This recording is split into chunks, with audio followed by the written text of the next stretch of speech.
Hello, everyone, and welcome to Friday. And I've immediately heard that we've got a bit of echo. So I'm going to see if I can get rid of the echo straight away. Oh, it's gone. Just like that. I wonder where it went off to. Perhaps it had enough of me already. Marianne, how are you? You're in a different place today. So I want you to tell me about that in a minute. But firstly, can you think of a good children's book with echo in it? With an echo in it. Or word. Famous children's book with echo in it. God, you're testing me now, aren't you? Yeah. Oh, help! Give me a clue. Well, for me, it's The Highway Rat. Oh, so you read more than me. I was an enlightening girl. I know. We see. I've read just about every children's book under the sun because when you have 5 children, you just have to find more and more literacy masterpieces. At The Highway Rat, it's a great book. It's in rhyming couplet, etc. But the echo actually is the downfall of the highway rat, who steals from all of the animals in the end, because he hears his own, and you'll see where I'm going with this. He hears his own echo and believes his own truth, and then goes and follows it, and ends up in a different. He ends up in a bad place for him. You see, and I think that's got a lot of metaphor for a lot of adults out there about echo chambers. You can take it however you want to read it, but you could just say it's all about a highway rat and some poor animals that he steals their food. But actually, I feel it's a metaphor for social media, basically. I was going to say yes. I thought that's what you were going to say. Yeah. So now you can all go and read that book again tonight if you've got it on your bookshelves. It's a Julia Donaldson book, so it's quite popular. And next time you read it, just think about that. Just think about who that might be on social media, and you'll see exactly what I'm talking about. It's amazing, isn't it? But all these people that read business books, as I said in the last episode of this, complete waste of time. Just read children's books and books by musicians and things like that. You'll learn so much more about business and real life. Fantastic. Now, you can tell us briefly before we bring our special guest in today, where are you? Because you're not at home. No, I'm just at Oxford, just outside. I think it's near Summertown, I think it is. That funnel craft event that you introduced me to, and then I'm here helping at the moment. There you go. Just drag you into these things. And so by the time this goes out, the funnel craft event will have been and gone. And maybe what we'll do is we'll do some stuff on our profiles as well about how fantastic it was and what went down. But just tell us a little bit about what's going on in terms of the preparation. Is it getting quite exciting there? Yeah. So we're been a few of us in a little room. So Kate was doing all of the IT type stuff. She's doing all that to make sure. So I've made sure all of the links work for people to be able to watch it remotely. And I was filling up all the goodie bags. There's some very nice things in there. All the packs, very, very organised. Very, very organised. Fantastic. That's people coming in to help. That's what we love to hear. Organisation at its very best. What was nice though was that it was interesting because Kate was saying that she still. People say to me, "Oh, don't flap or don't stress," and she said, "I'm not." And there's nothing worse than when someone says that to you. And I said, "No, I know that it's energy, and I'm like it." People say, "Oh, Marianne, you're really stressed," and I'm like, "No, I'm just into it, just like energized with it." But people misinterpret that as stress and nervous, and it's like I don't do nerves. Yeah. You know what you're talking about. You don't have to be nervous. No, that's true. I think it's good to have some nerves. I mean, I will be nervous before I get up in front of everybody tomorrow. But that's more because you want to do a good job, though. That's because you know. Well, it's because I like to get that nervous energy and channel it, and it will come out as a loud ball of excitableness in front of everybody, and hopefully pull them along and out of their sorrowful lives and into something wonderful. We'll wait and see. It may just manifest itself in terms of people having to drag me off stage. We are going to now welcome our special guest today, who you invited. So perhaps you'd like to do the honours of introducing Tim. Are you going to bring him in or not? Yeah, I'm waiting for you to introduce him. Tim Dallinger, who is a trainer, consultant, sort of the font of knowledge. One of the font of knowledge is in the care sector, and somebody that actually knows what they're talking about, because there's a lot of people that don't.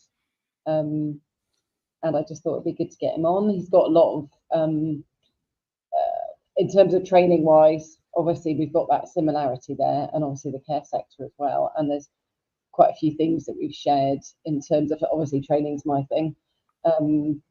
And I just thought it'd be good to get him on. There you go. Tim, lovely to meet you, sir. So you are the fountain of all knowledge, which is wonderful. Yeah. Tell us a little bit about fill in the gaps. Tell us a little bit about yourself. Where did you start your journey in the business world? How did you get into care and training and everything else? Did you sell penny sweets as a lad? I don't know. Whatever it was. I've got to go back for 40 years, have I? If you want to. So I've been a trainer and consultant for nearly 20 years now. And it started because I owned a care business. And I owned a care business from 1987 until 2020. And in 2001, when my first wife passed away, I became the sole owner of our care business. And it was about the same time as the law had changed and the Care Standards Act 2000 came in, National Minimum Standards. And I started to look at this care business that I now owned. And we did invest as in people, mainly because I wanted the free consultant that came with it. And I started to look at this business that I had. And one of the things I looked at was staff training.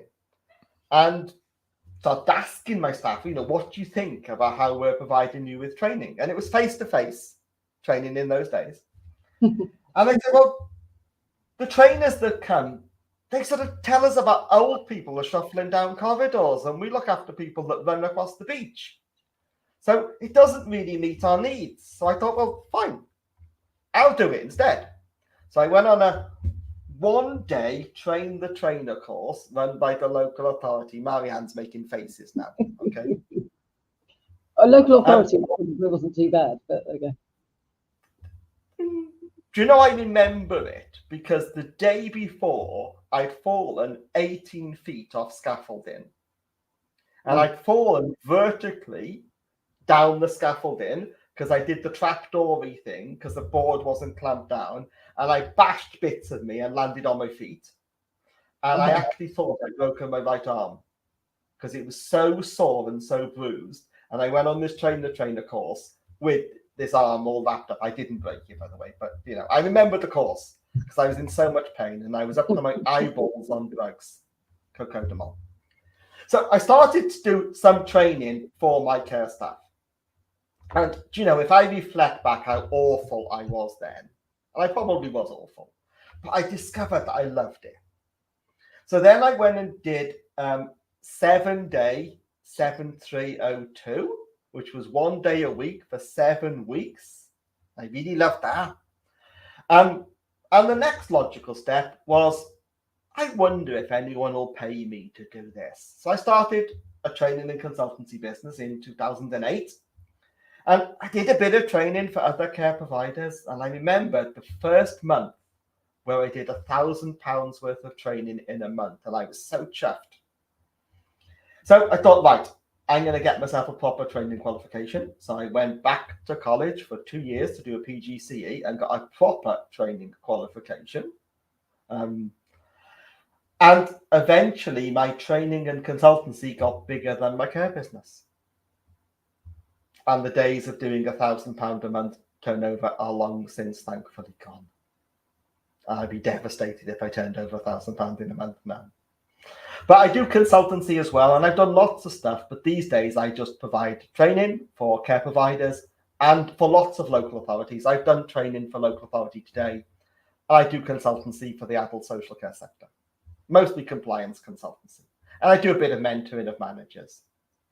And I post loads of stuff on LinkedIn to help other people, give the people we support good outcomes. But I've done lots of careers. I've been a civil engineer. I've owned beauty salons. I've worked in academia. So I've done lots of things, but they were in the last century. Wow. So not quite penny sweets when I was a lad, but, you know, I have done lots of stuff. But all of those other things that you did, although we could very quickly brush them under the table, surely added into the mix along the way, yeah? Well, owning beauty salons teaches you a lot about people. Mm-hmm. It teaches you a lot about the importance of relationships. So when you own a beauty salon, unless you are there, it's pointless, because the relationship is with your beauty therapist to your client. And every beauty therapist wants their own beauty salon. So do you know what happened to me? Every 6 months, our head beauty therapist would resign and take all of our clients and open their own salon 5 miles away. And that is that they start their own academies now. That's where that now goes down that road. But remember, I was owning beauty salons in the early 1990s when there weren't any beauty salons. So eventually, we chucked the towel in and we just sold the beauty salons to the beauty therapists. Said, you know, if you want it, have this one. And you know what? They both still exist. And they're in the town I live in. And I drive past, oh yeah, I used to own that. That's really nice, actually. But working in academia, because I was the link between academia and business, I looked after all 26 academic departments. So I learned a little bit about a lot of things. Mm-hmm. So I know a little bit about lots of things. But it also, being a civil engineer, taught me the importance of rules, regulations, procedures. And it gave me the importance of structure, all of which I use today in a completely different career. So someone who went to college to do civil engineering is now a social care trainer and consultant, which is something I reflected on recently when all of these kids are choosing the university course now. I think you're going to go and do a degree, you probably won't end up doing that job. Yeah. Like I went to be a civil engineer. I've been a civil engineer, but what do I do now? Something completely different. I think everybody, I honestly believe that everybody at some point in their career needs to do something which makes them a little bit of a person that knows a little bit about everything, but not a master of anything. I was saying to you, I know for me, teaching, like, I was just speaking to Kate's son, because he worked in the hospitality sector. Well, he started off working in retail, then got out of that, and then went into hospitality, then got out of that, and obviously doing operation stuff for Kate. And I was saying, I worked in hospitality for 15 years. I think I was a waitress. I did everything in there. And that was my best experience learning about people. Obviously, then I got into social care and did loads of jobs within that. But it's funny because it's all those loads of jobs that's meant that people say, is there anything you don't know anything about? That in terms of like teaching, you know, I get people from all sorts of sectors. And I remember I worked somewhere and HR looked at my CV and said, it's long, isn't it? I went, yeah, I've got integrity. I've been told to lie a lot of times and I won't. So I said, make of that whatever you want. Yeah. You know? I know, I think it's important. I mean, that the main part of the start of my career was all in and around the office products industry. And of course, that's great because anybody will know that everybody needs stationery, right? So when you work in office products, you go and see people from every single type of industry, and you speak to them and you try and find out about their business, and you do find out about their business, and you get a bit of an understanding about how their business is different from somebody else's and what, you know, how that works, etc.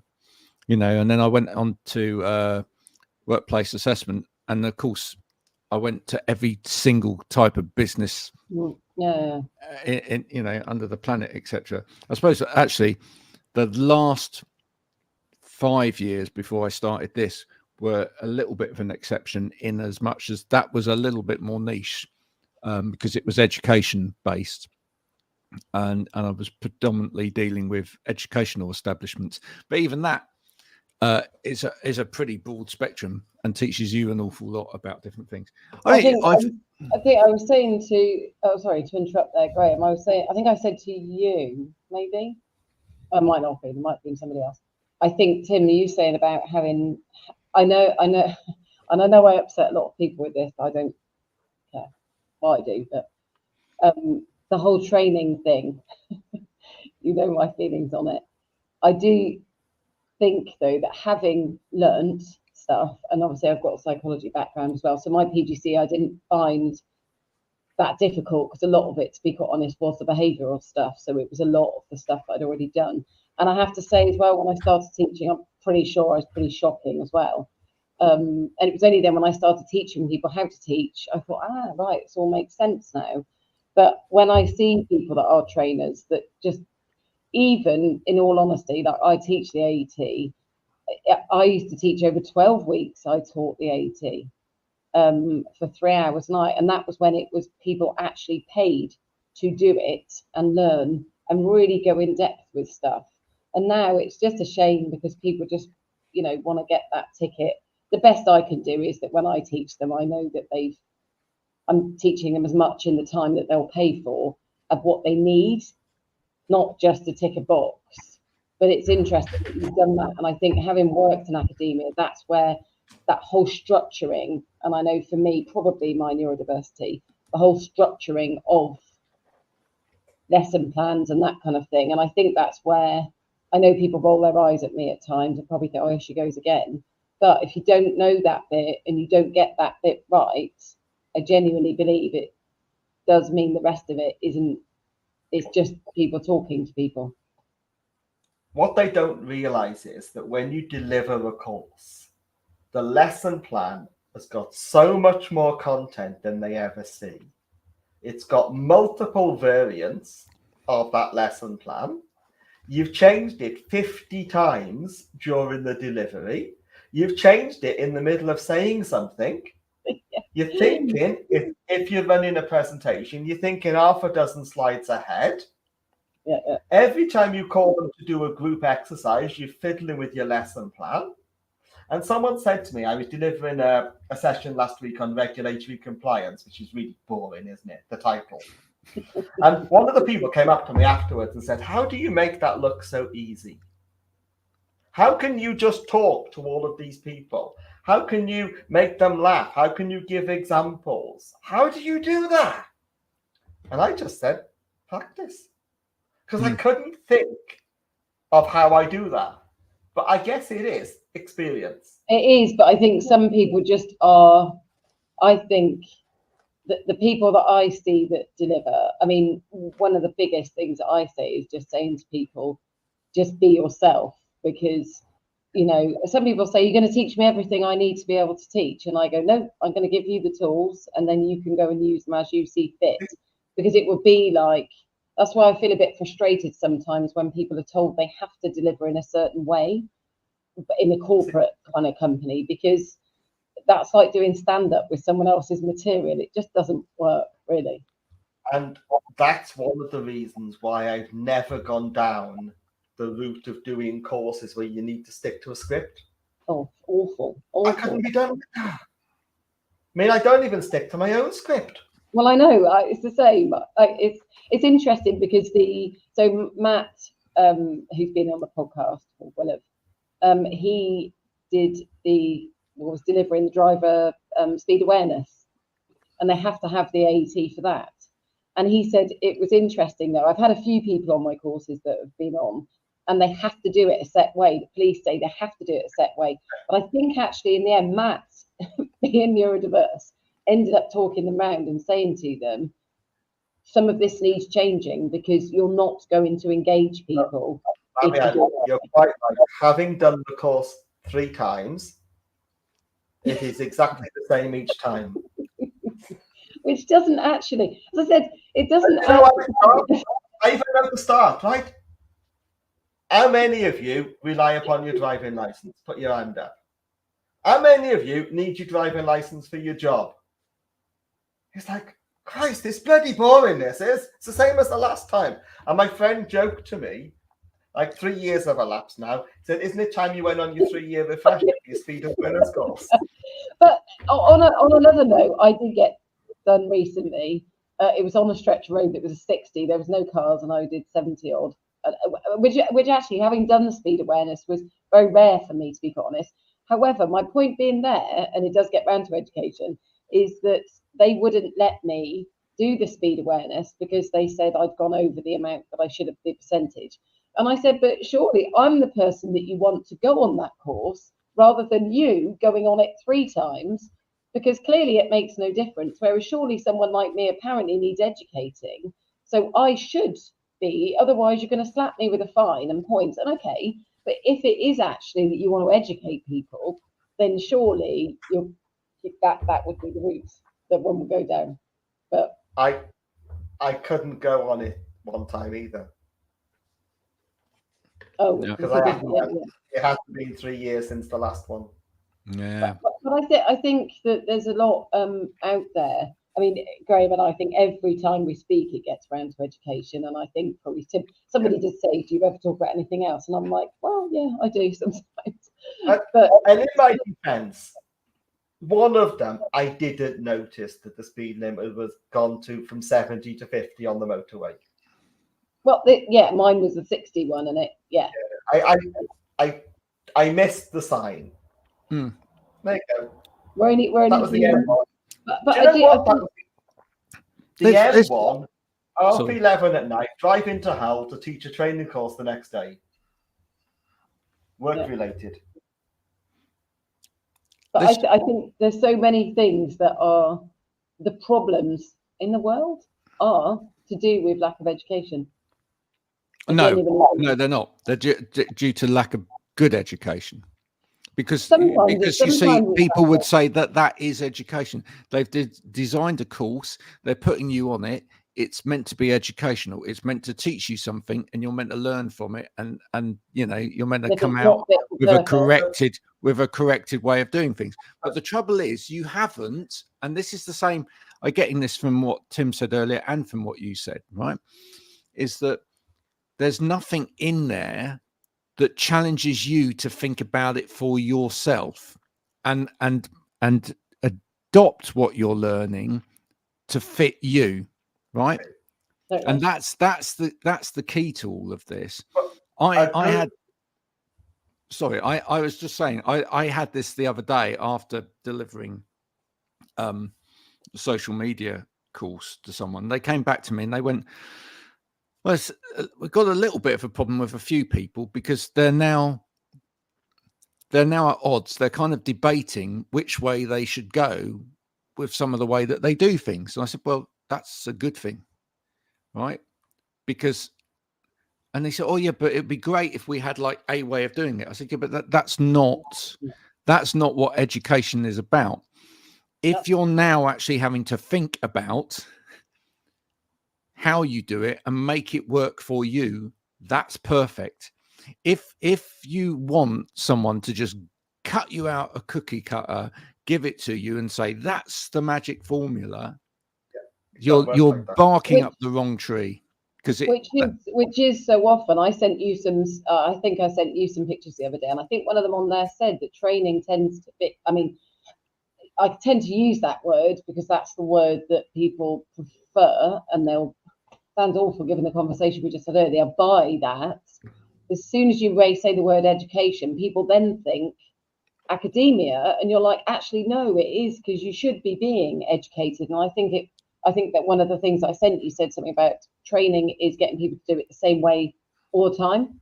But actually, education is about educating people with the why behind it. So when you're doing that, so quite often when I'm teaching people, I'll say, why did you do that like that? Am I wrong? I said, I didn't say that to you. I just asked you why you did it like that. I said, because that I want to know why. you did it that way, because even when I'm marking assignments, I say, to be quite honest, the theory bit I'm not massively fussed about, because you could got it off AI, the book or whatever. The bit I'm interested in is when you apply it, because that's the bit that tells me whether you understand it or not. And that's the bit, like you said, it's that, you know, we're all going to make mistakes, like you said, like me on my 60 mile an hour thing, you on yours.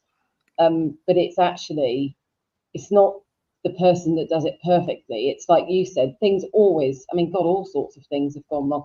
I was delivering some training once, and the power went off.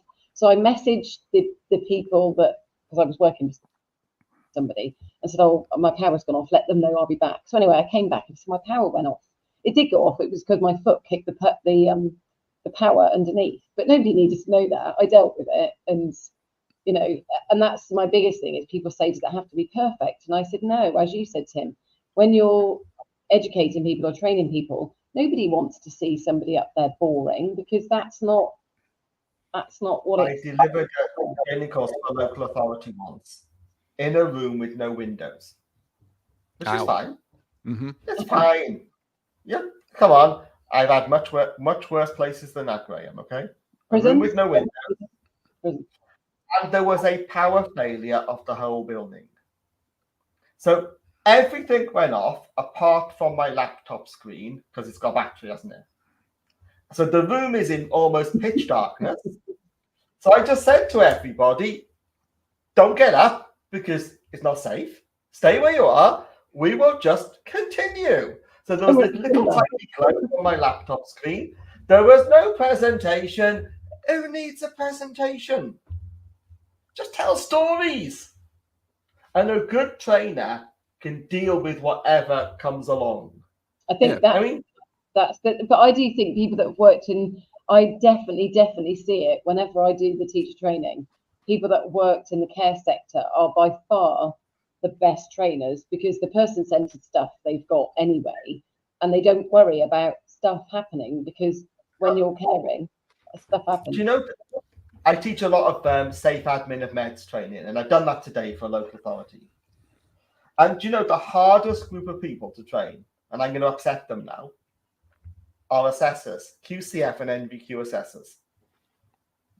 So why do you think they're difficult to train? I'm going to get you to upset them now, not me. Why do you think they're difficult? You've almost answered it, Marianne.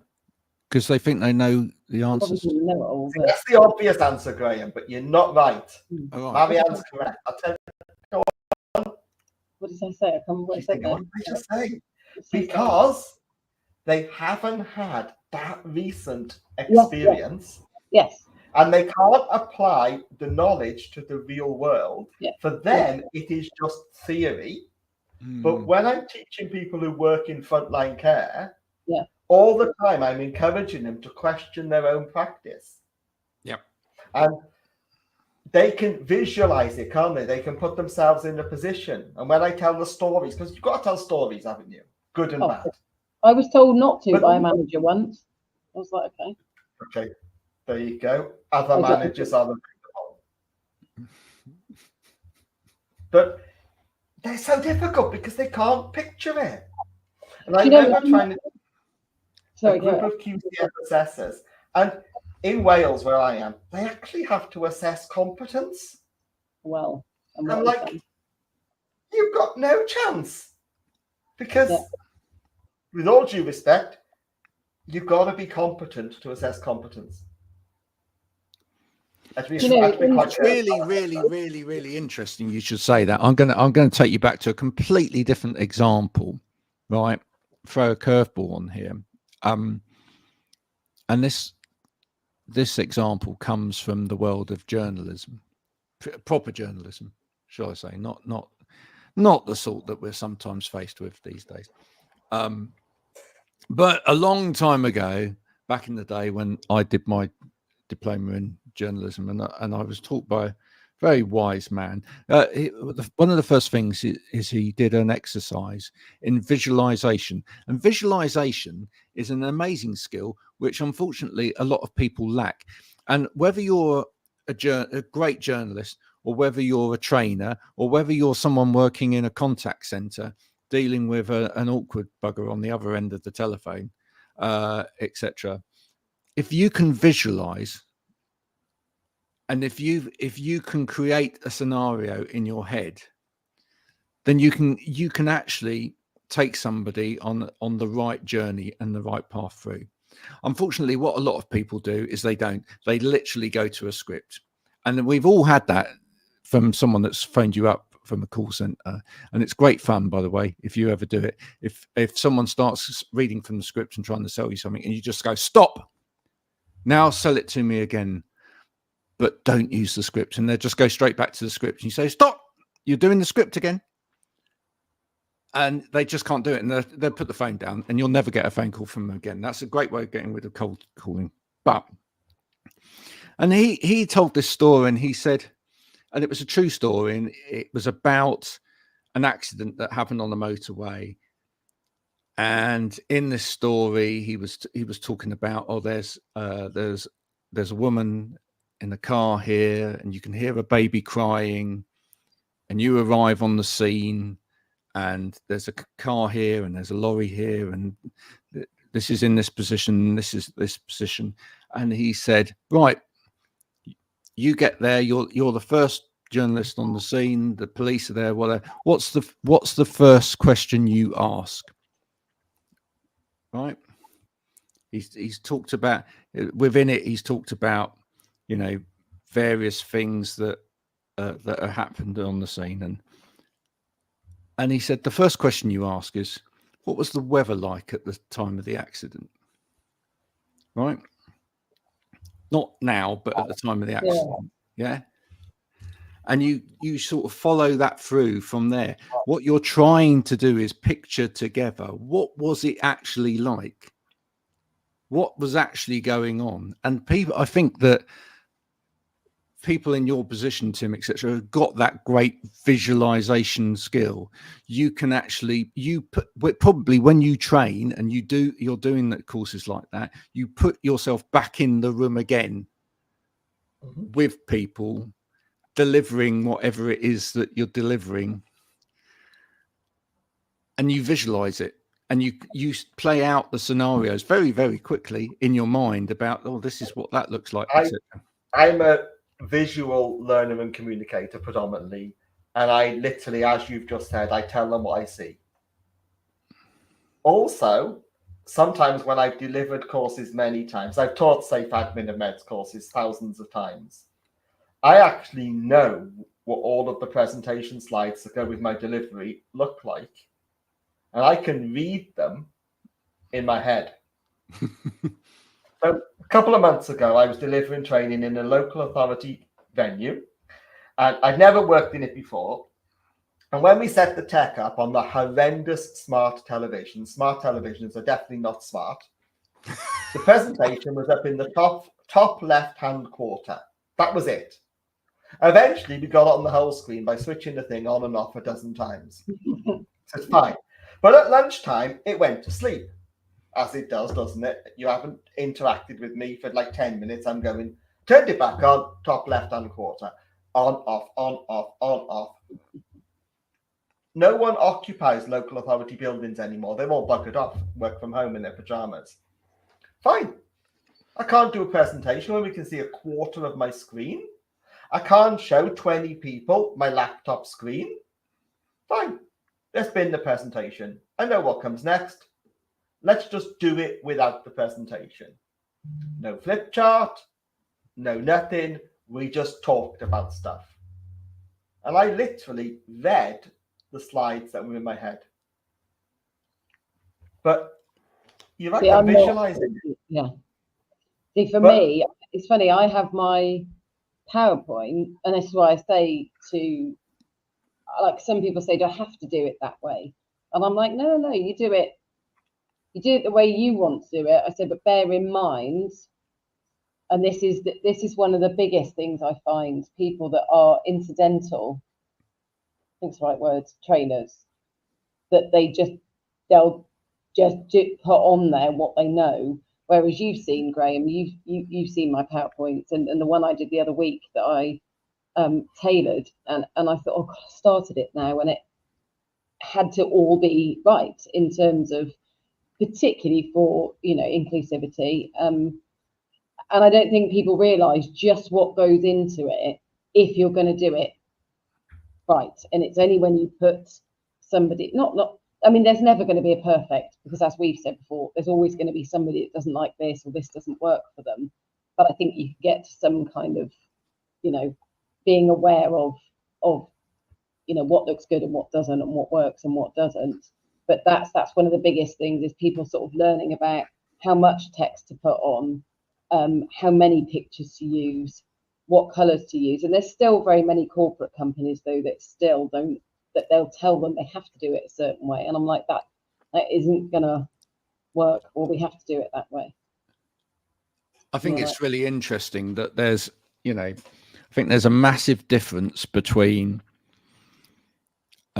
how much information you need on the screen at any given time, and then what people need to take away with them or in front of them to follow, etc. And that's going to be dependent upon how they learn, you know, whether or not they can retain information. I've, you know, the past 5.5 years prior to setting this up, you know, I worked in the field of working with, as I say, educational establishments, helping them with students that had particular cognitive learning difficulties, etc. And of course, you know, it's really interesting, the whole idea of note taking, for example, which is what the field that we worked in. There's a lot of assumptions around notes, that, you know, and there's a lot of different theories. There's theories that go, well, the physical act of writing a note is really useful for retention, etc. There's other people that, if you're like me, if you start writing notes, you can't remember anything about what's being said, because actually that takes me away from listening, actively listening. And if I'm not actively listening, then all I'm doing here, it might as well be doodling, because, you know, it doesn't. So the thing is that there's, in terms of all of that, there's a lot of different ways in which we need to help people with retaining what they've learned. Ultimately, though, part of great training, surely, or part of any of this process, has to be, we have to make them feel the information. Because if they feel the information, if they put themselves into the place where they're, as Tim was saying, where they're feeling they're using the information and drawing scenarios in their heads or whatever, then they're going to retain it more. And you've got to ignite passion in people as well. That's where I really can't understand people that are dead boring in front of people, because I think that's the bit where you have to. When I hear people don't really want to be trainers, I'm like, oh my gosh, you know. I mean, I can have 12 people in front of me, all from different sectors, of which I don't know anything about some of those sectors. And really, really quickly, I've got to find out what those people are like, what they do, what their role is, all those kind of things, to be able to connect with them. And then, I mean, and I think, you know, I know I do bang on about it, but I just think that people should know how. Actually, they should know the psychology behind it, of how to educate people, because I get some people will say to me, gosh, you know, even though they've been trainers for a long time, oh, I thought when so and so was sat there, I thought they were bored. Now I know that it's not, and I know that I know I upset people with it, but it's just tough, really. I'm not saying they're not. I'm not saying that they're not good at what they do. But biggest thing I say is, if you don't know how something's constructed, or you don't know how it works, if it goes wrong, you can't fix it. I mean, you know, Graham, I banged on it you loads of times about training, and I think you've probably still learned quite a lot, hopefully. No, look, every day is a school day. Well, that's actually better than the school day, because school was quite difficult in some ways. You know, I had great teachers at school. I had really bad teachers at school, and let's face it, the really bad teachers at school, the more you understand about learning, right? I'm not going to say education, but learning, Yeah. the more you realize why the teachers that you had at school that were great. Yeah. Right. And the Because ones as that- I said to you the other day, I can still remember Mr. Kipplewhite, bless his cotton socks, my history teacher from my middle school. So when I was 11, which is a long time ago. And, you know, mainly because he brought history to life for me. He absolutely brought it to life. And I then wanted to imbibe, I use that word, facts and figures about what he was teaching me. I would do the extra work outside of that classroom situation. And that's why for me, that passion bit is really, or that, you know, igniting bit is so important, because actually only a small percentage of what goes on in that class, in any classroom situation. If you've actually got people interested again in that subject, they go and take it on themselves to learn more and to you know, follow up whatever you've started afterwards. If you don't, that's it. That was the entire experience. And that's half of the problem, is that when you get, and it's half the problem in any kind of training situation in anywhere in society, is that actually if you go and go, oh, well, I've done that now, I've done 2 hours there on this, that's it now, I know this now, etc. And we're never going to have a conversation. Hopefully we'll never have a conversation about that again. That was a boring 2 hours. Cool. I think I took it in, but really, you know, that's the big problem right there.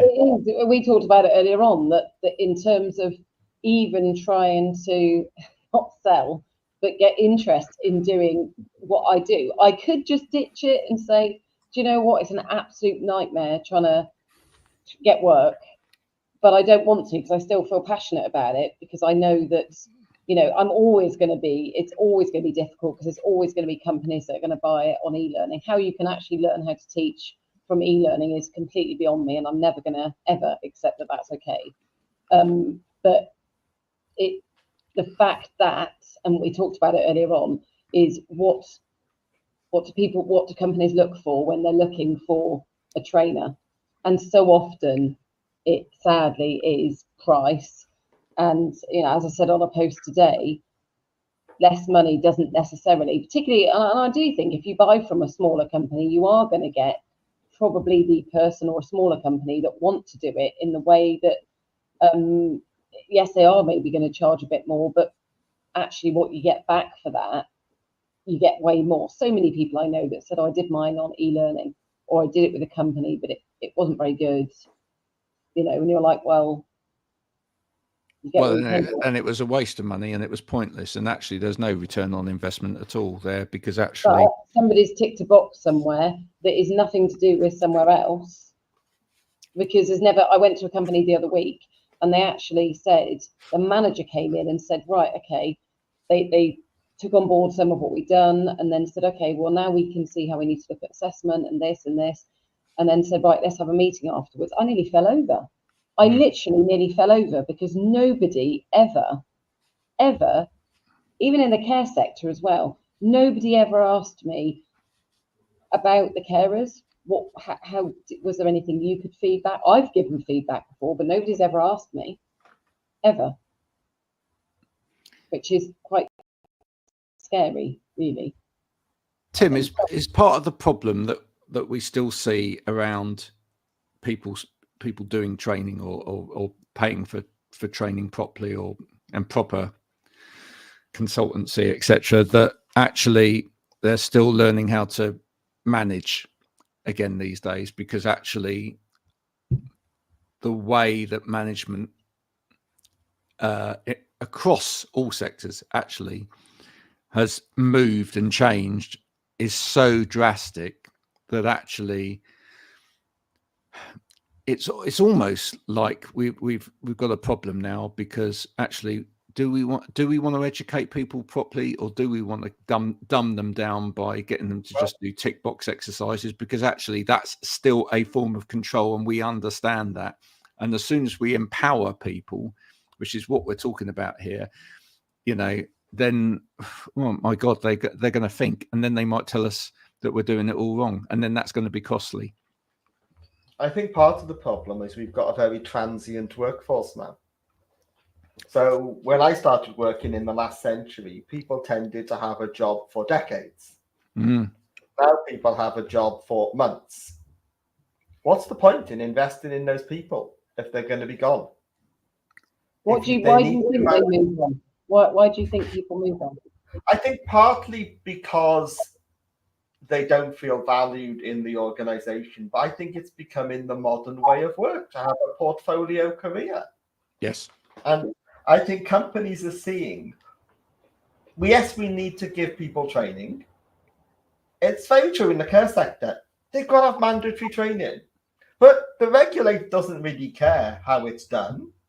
Regulated, all they really care about, to be honest, is dates on a training matrix. And I often say to clients, if you want dates on the training matrix, just put dates on the training matrix. No one's ever going to know. Just lie. Make it up. Yeah. Till you kill someone, that is, or harm them really badly. And then when you harm them really badly, what someone's going to ask, did your staff have the knowledge and the skills and the competence? You're going to say yes. You're going to say prove it. You're going to say they did e-learning. What did they learn? And then I say to managers, and I know which one of you's got the worst training record, it's the manager. You're the one with all the red boxes on the training matrix. You need to know what they know and some more, because you've got to assess their competence. And therein lies a lot of the social care sector. And I get really mad when I see posts, less so on LinkedIn, but definitely on Facebook. Where's the cheapest e-learning for my staff?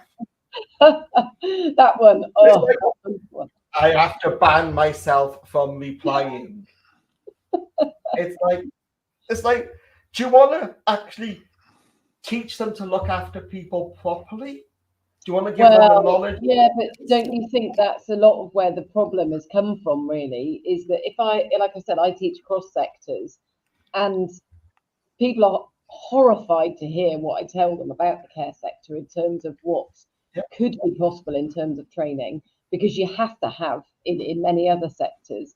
But I don't know really any other sectors where you'd get people who've got X amount of money who then go, I'm going to buy a business, that would then assume that they are going to make X amount of money. And as I've said, so long as you don't say that X amount of money has to be spent on training, let's just say, that's a massive amount of money that they've gone, cool, that can go right to the bottom of the pile. Yeah. So it's always going to be, because, and I know when I go into homes, I can pretty much gauge what the owners are probably like based on what the place is like, and the places that are doing okay and doing their best are probably owned by people that worked in the sector.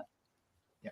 I'll give you an example. So last week I did a course, regulatory compliance, and I had 40 learners, which is quite a lot, isn't it? And I'm not cheap. I am far from cheap. But I looked around the room and thought, I am the cheapest part of today. I've got 40 people for 7 hours plus travel time. Loads of them stayed in a hotel, plus the venue, plus the lunch they put on. I am cheap. But they could have got somebody cheaper. Yes, they could. But that person might not have been as good, not as effective. And I see it, if you invest in someone who knows what they are doing, and a professional trainer will never try to do something they can't do. No. Never try to do something they're not competent in. Never try to do something they don't know about.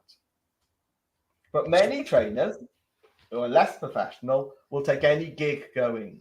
Well, it's and interesting. I often say to my clients, if you hire me, you are getting me, not some random freelancer. And I use those exact words.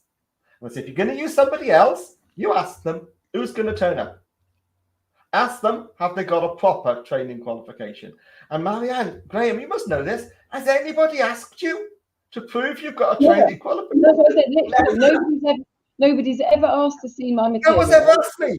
And nobody's ever. I mean, I have in terms of, and that's the difference. See, that's why the trainers, I will offer people that, but I'll still teach it to the standard. But because I've got my own, because I give qualifications, then then then there is that that difference there. Nobody ever asks, do they?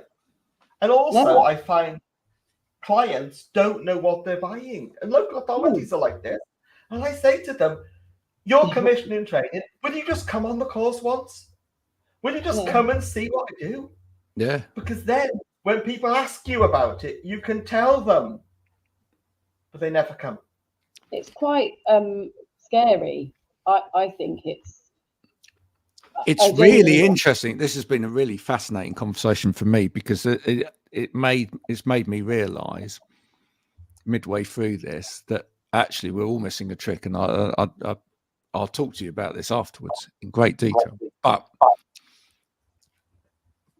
it's really interesting because we have a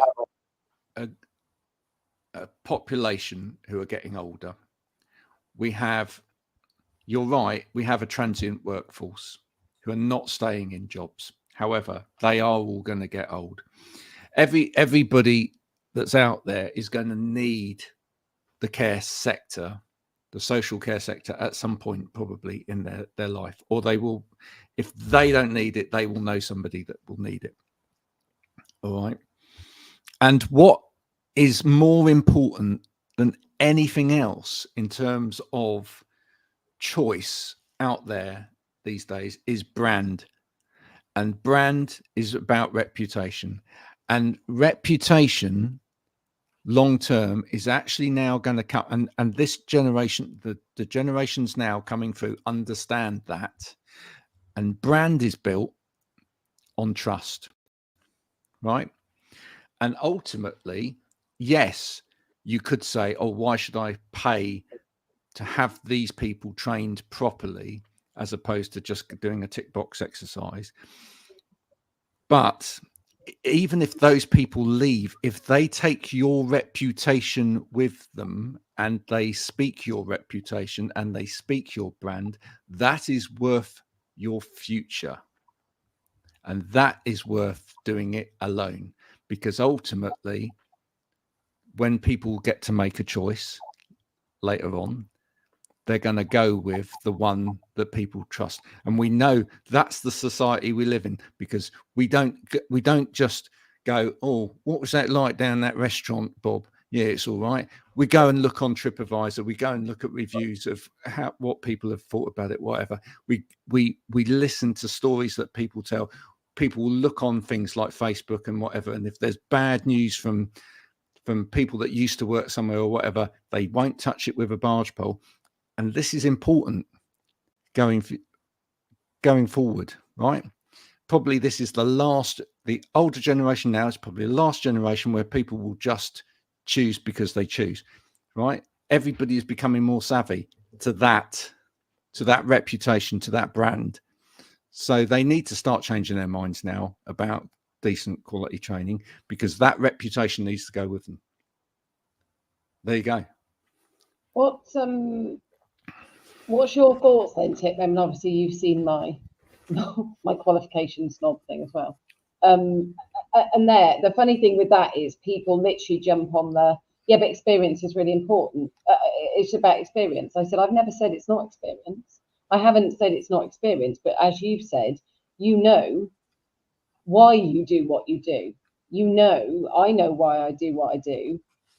Not just, oh, yeah, I can go in and do that. And like you said, when you get sort of any old person like coming and doing that training, it's I know when I go into places, I say, oh, I take the time to get to know that business. I get to take my time to get to know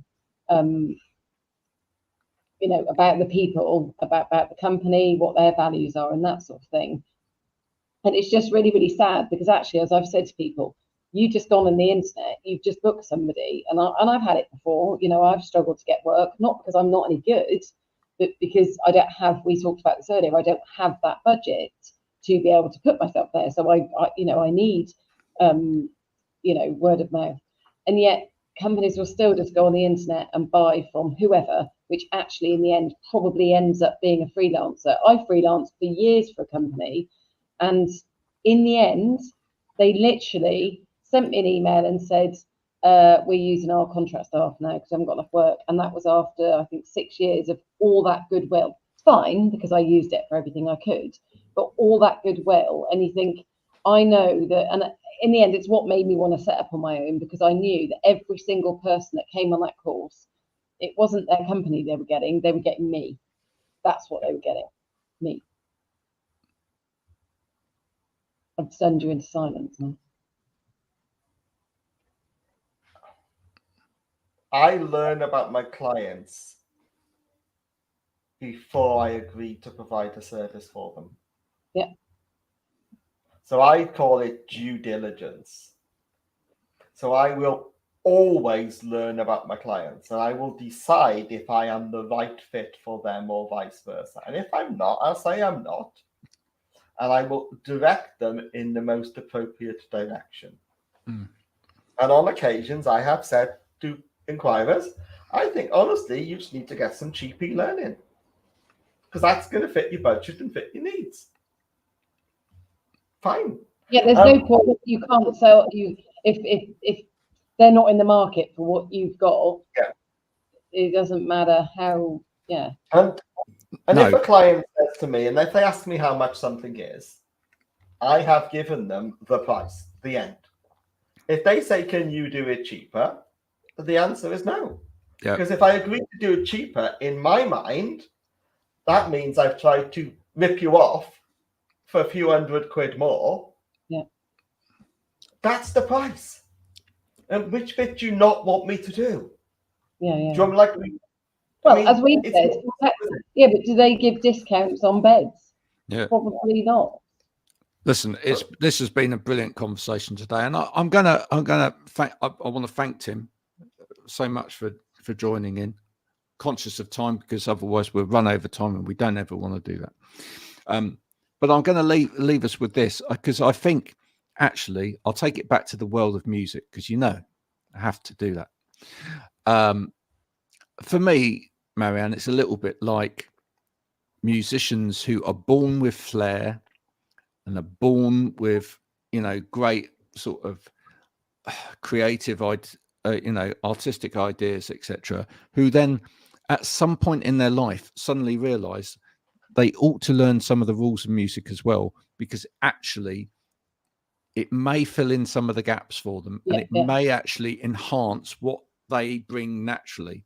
So I think, yes, I think there's lots of people out there. It's empowering. Well, I think there's lots of people out there that can train, right, in terms of the fact that they know stuff, and they're great orators, and they're quite energetic, and that, they're good in front of people, and they're quite empathetic and all of that sort of thing. But actually learning about the rules of training and the structure of training and things like that, it's not actually about them, it's about the people that are sat in front of them. And then when you put the two together, right, suddenly you've got that musician, if you like, that's got all of that artistic flair, got all of the creativity, but at the same time understands that, if I do that with that scale, do you know what? There's a scale over there that goes with that, and suddenly it opens up another whole world to them, and they become even more powerful as a musician. And that is exactly what you want. You want someone that does both. But there we go. Thank you, everybody, for that conversation. Thanks, Tim. Thanks, Marianne. If you've enjoyed this conversation, then please do come and comment. If you haven't enjoyed it, then do let us know as well. We will take feedback, because we're those kind of people, and we'll provide you with a form in whichever inclusive way you want, so that you can fill it in. Until next time, bye for now.